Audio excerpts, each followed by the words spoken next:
It's 6 p.m. here in Seoul. Thank you for joining us on Arirang's special coverage of the G7 Summit 2023. I'm Yoon Jung-min.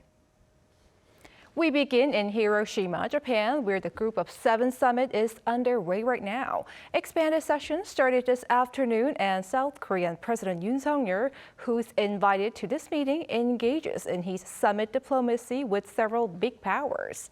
For more, we have our presidential office correspondent Kim Do-yeon live at the media center for G7. So, Do-yeon, is the session still on?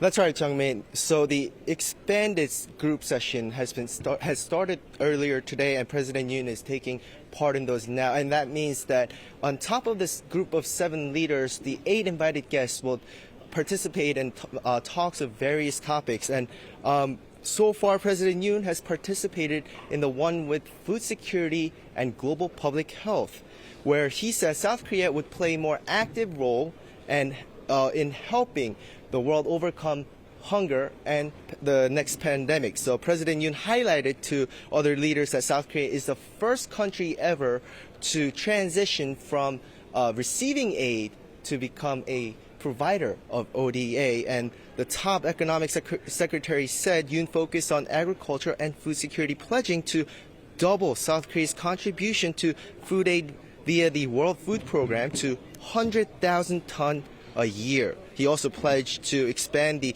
K-Rice Belt project that was piloted in some 6 African countries as a means of increasing food security through transferring agricultural techniques. So for public health aspect, he promised to ensure that in a new pandemic, all nations worldwide get fair access to the vaccines they need. As for the pandemic response, that was Yoon's pledge. But later today, Yoon will be taking part in a session on climate change, but the message seems to be in line with the first session. South Korea will do more.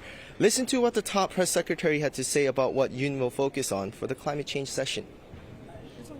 President Yoon will reaffirm South Korea's commitment to actions on climate change and will share that there will be more actions done by South Korea for climate change, specifically by taking an active part in rule settings. That's right, Do-yeon. So now let's zoom out and discuss what results the G7 summit has yielded so far. Notably, there was an address regarding economic coercion by China without mentioning the elephant in the room. That's right. G7 leaders this afternoon released a statement on economic coercion, and it tackles one of the 2 main topics that the G7 really was about for this year. China. Now, of course, the other one being Russia's invasion of Ukraine. The initiative they released is called Coordination Platform on Economic Coercion.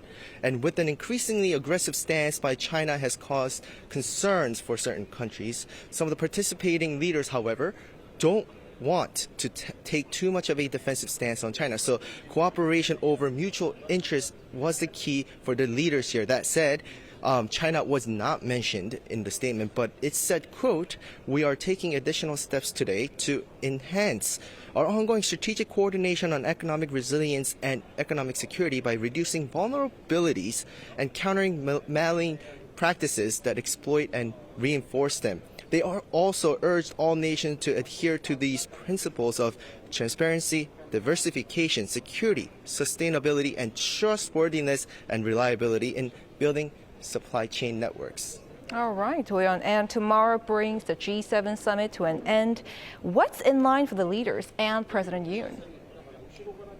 That's right. Tomorrow will be the last day for the summit, and one key event will be the invited guests paying their respects at the Hiroshima Peace Memorial Park, as the G7 leaders did on Friday. Also, while the communiques really come out as the leaders wrap up the meetings, people are waiting to see whether there will be an extra statement that invited guests will also sign on to. So we'll see if President Yoon will be a part of that as well. Now, as President Yoon heads home on Sunday, he'll go straight.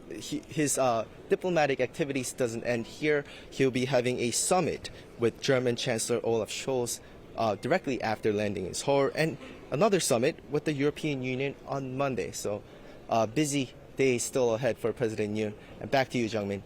Busy day, all right. That was our Kim Do-yeon live in Japan. Thank you. The South Korean leader is also busy holding bilateral meetings with other world leaders. The meeting between the leaders of South Korea, the U.S., and Japan is being arranged on the sidelines of the G7 summit, according to President Yoon's office. The three-way talks may not be an official summit, but will still carry significance in terms of security and the economy. Here's our top office correspondent Woo Soo-young with the latest. President Yoon Suk-yeol will meet with the leaders of Japan and the United States on the sidelines of the G7 summit in Hiroshima.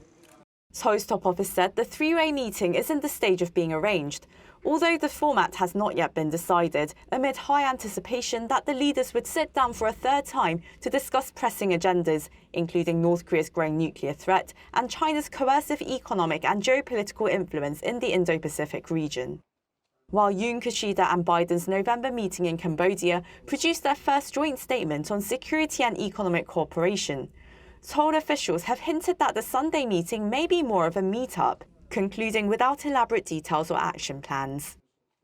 But I think that with the success of President Yoon's visit to D.C. and Washington's looking very favorably on Yoon's outreach to Tokyo, Biden sees this as a chance to keep the good times rolling, keep the good feelings going. And so long as everyone's in the same city at the same time, why not?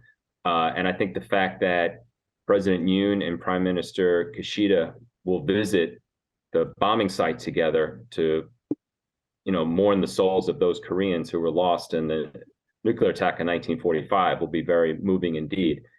Seoul and Tokyo have been working to restore their trade ties and security cooperation after Yoon's government proposed a plan to resolve the bilateral dispute over compensating Korean victims of Japan's wartime forced labor. Yoon and Kishida are expected to hold a separate summit on Sunday before meeting with Biden.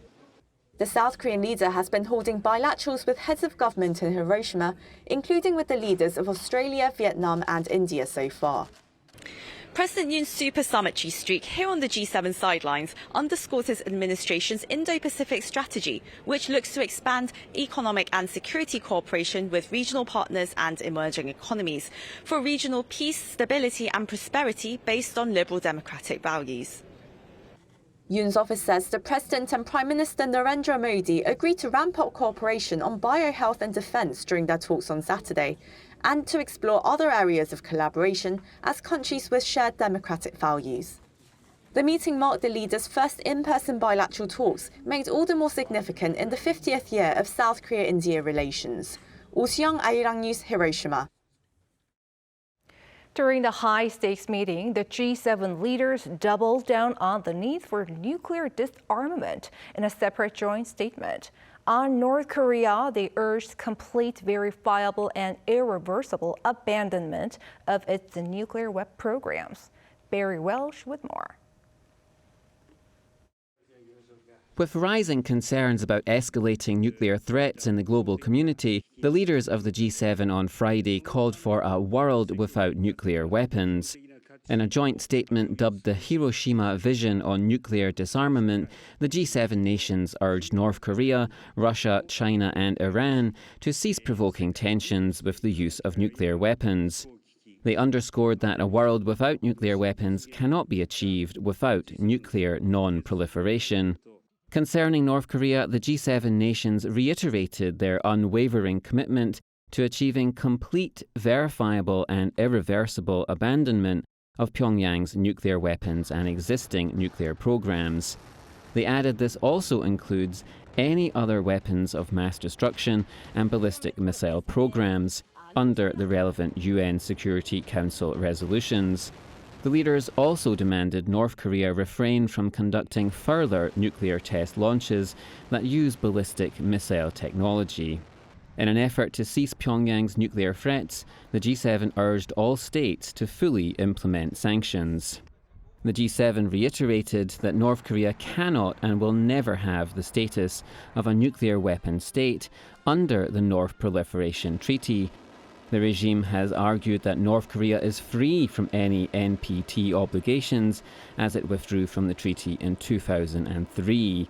The vision also comes as North Korea is widely expected to launch a military spy satellite using long-range missile technology banned by past UN Security Council resolutions. The joint statement is the group's first to focus exclusively on making a nuclear-free world, stressing a nuclear war cannot be won and must never be fought. Barry Welsh, Arirang News. Ukrainian President Volodymyr Zelenskyy is now in Japan, where the Group of 7 meeting is taking place. Further talks are expected for support measures for Kyiv as well as joint actions against Russia. Our Song Yujin has the details. Ukrainian President Volodymyr Zelenskyy arrived in Japan on Saturday afternoon to attend the G7 summit in Hiroshima. The Japanese government announced that Zelenskyy will join a session about Ukraine on Sunday, the final day of the 3-day summit.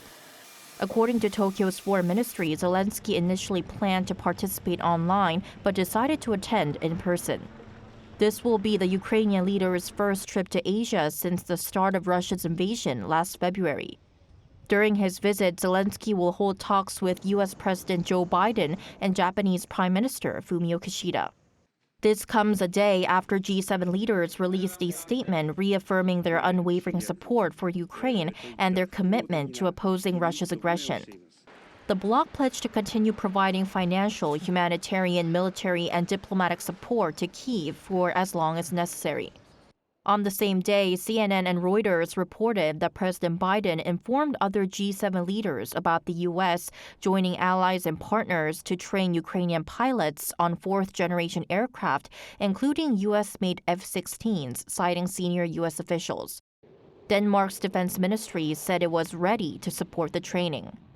British Prime Minister Rishi Sunak said the United Kingdom would work with the Netherlands, Belgium, and Denmark to equip Ukraine with the necessary combat capabilities. Additionally, the joint statement says that member states will strengthen sanctions on Russia, restricting the export of items essential to its war efforts, such as industrial machinery and tools. And the G7 will build upon existing measures to limit Russia's energy revenue, including export bans and price caps, to prevent Russia from weaponizing energy against the international community. At last year's G7 summit in Schloss-Solmau, Germany, member states agreed to launch a price cap on Russian crude oil and petroleum products. Additional restrictions include curbing Russia's use of the international finance system and limiting trade and the use of diamonds sourced. 송유진, Arirang News. In the meantime, the G7 leaders have reaffirmed the need for peace in the Taiwan Strait. The heads of state discussed issues regarding China during a working dinner at Japan's Miyajima Island on Friday. Japanese Prime Minister Fumio Kishida said attempts to change the status quo unilaterally by force will never be recognized anywhere in the world, and that it's crucial to show their strong will to preserve a free and open international order. They also reaffirmed the need to urge Beijing to press Moscow to end its aggression in Ukraine.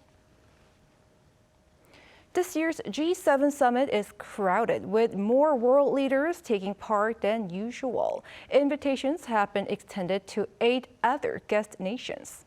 Our Choi Min-jung tells us what's behind this diplomatic move. The Group of 7, also known as the G7, is an annual gathering of the world's 7 wealthiest democracies: the US, the UK, France, Germany, Canada, Italy, and Japan, with the addition of the European Union, which is what's called a non-enumerated member. However, this year, host country Japan has added 8 more seats. In an attempt to be more global, Prime Minister Fumio Kishida has extended invitations to South Korea, Australia, India, Brazil, Vietnam, Indonesia, Comoros, and the Cook Islands. With UN Chief Antonio Guterres and Ukrainian President Volodymyr Zelenskyy also paying visits to Hiroshima on the sidelines of the summit, the total headcount is at nearly 20.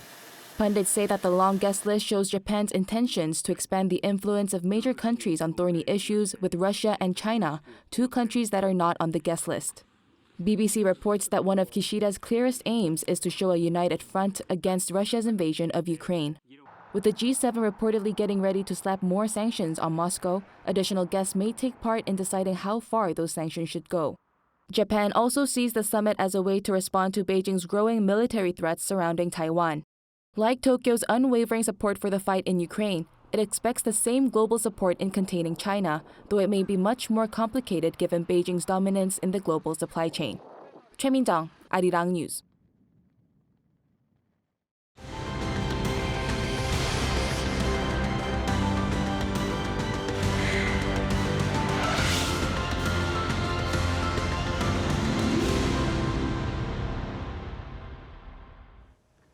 For further analysis, I'm joined by Professor An Jun-sung at Yonsei University Graduate School of International Studies.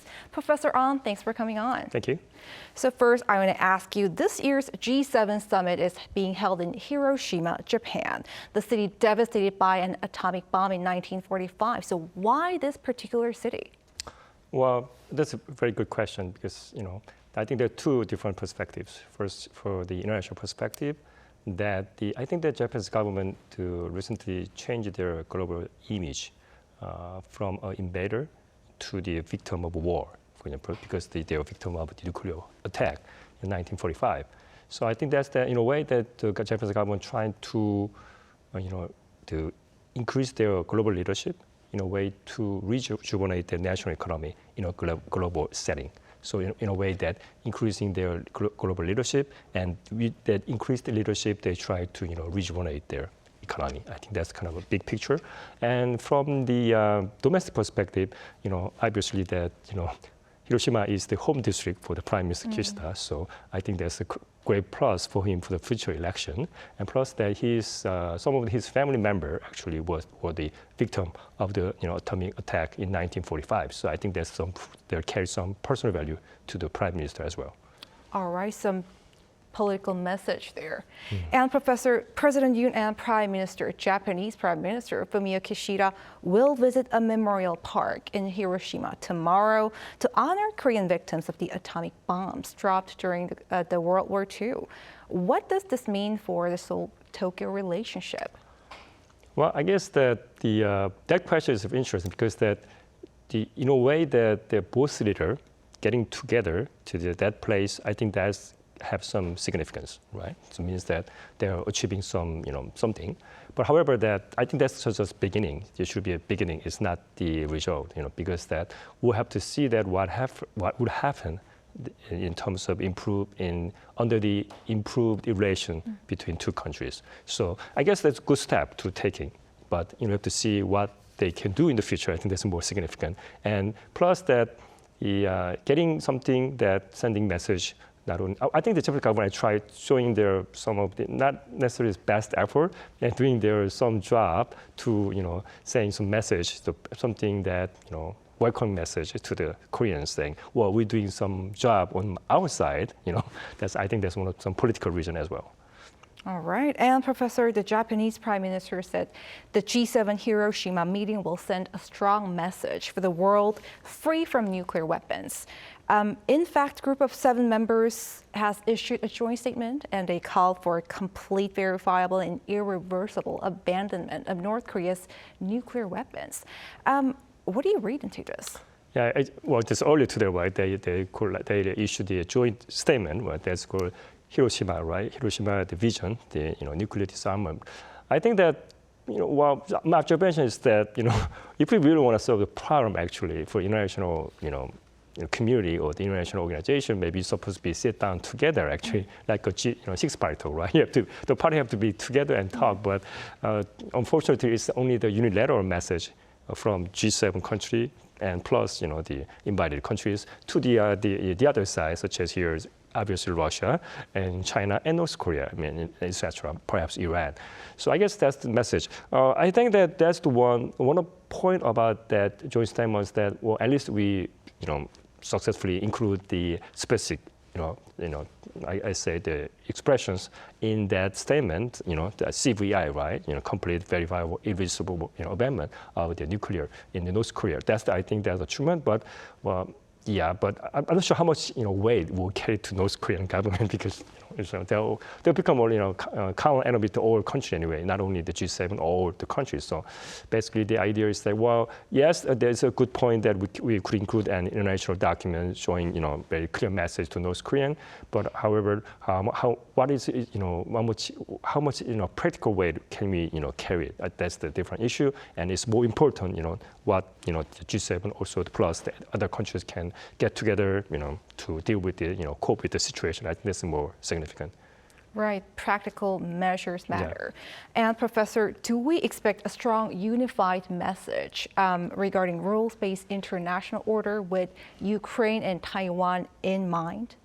That's a very interesting question because from my international trade background, that's really, to me, actually is very interesting because that I don't think the U.S. government is in position to talk about rule-based because they're the one really, stop working the WTO, everything. So after the Trump administration, the U.S. government changed their position actually from more really rule-based, really purely rule-based order. Now it's more like selectively rule-based because and then there are many policies, domestic policy in U.S. policy have changing really nationalistic. Just like sorry to comparing, but if you look at a neutral perspective, they're doing like a Chinese government. They put it all the same regulation, requiring the foreign competitor, make them do something didn't have to do, and they changed a lot of regulations. So I guess that this problem is that also there's some. I read some news, foreign news about covering about Joe Biden getting the nuclear, the button at the Hiroshima. That's kind of, here's the job to do, but still the sign about, and a very interesting observation. I come across this newspaper, Japanese newspapers criticize Joe Biden and U.S. administration, never apology. Whatever they did in 1945. And I was like, oh, it's very interesting. It was just the same things we're talking to Japanese, and they're using the same argument to US. Also, I guess that maybe it's time maybe we have to tell Joe Biden, you should apply to Japan and to us. And there's a big picture. When I'm doing the research on this issue about Hiroshima issue, that perhaps the reason the Japanese government doing it, not, saying sorry. Basically, their argument, they have some consistency I found, but although I do not agree with them, but I guess they've got some point there. You brought us really interesting point there, Professor. South Korea was invited to this particular meeting along with others. So it seems it's not just a meeting of just 7 countries. Mm-hmm. And President Yoon addressed an expanded session on food, climate, energy, and other global emergencies. What do you say about South Korea clarifying its position and ramping up its contributions on the global stage? Yeah, that's a big question. Actually, there was an issue before the G7 meeting. And the question is that whether South Korea can be the 8th member of G7, extended G7. Yeah. But now we know it's not really happening this time. But as I mentioned, that this Hiroshima meeting is really full house. There's so many people. I was surprised that there were so many leaders there. I think there's 16 leaders, national leaders, including the President Zelenskyy. Oh yeah, including Zelenskyy joined today, so it's 16. So, wow. And plus there's United Nations, there's EU, right? It's a big house, right? Full house. But the problem is that what can we do, South Korean government in the future, increase our improve our global standing? Is that can we just join it? I'm not really positive on joining G7 at the current system because it's not about the Japanese government. Because if we look at it here, I was very surprised that G7 actually have 8 members, including EU. So if we're considering EU as a one voting member, there's it's 6 out of 8 member is European.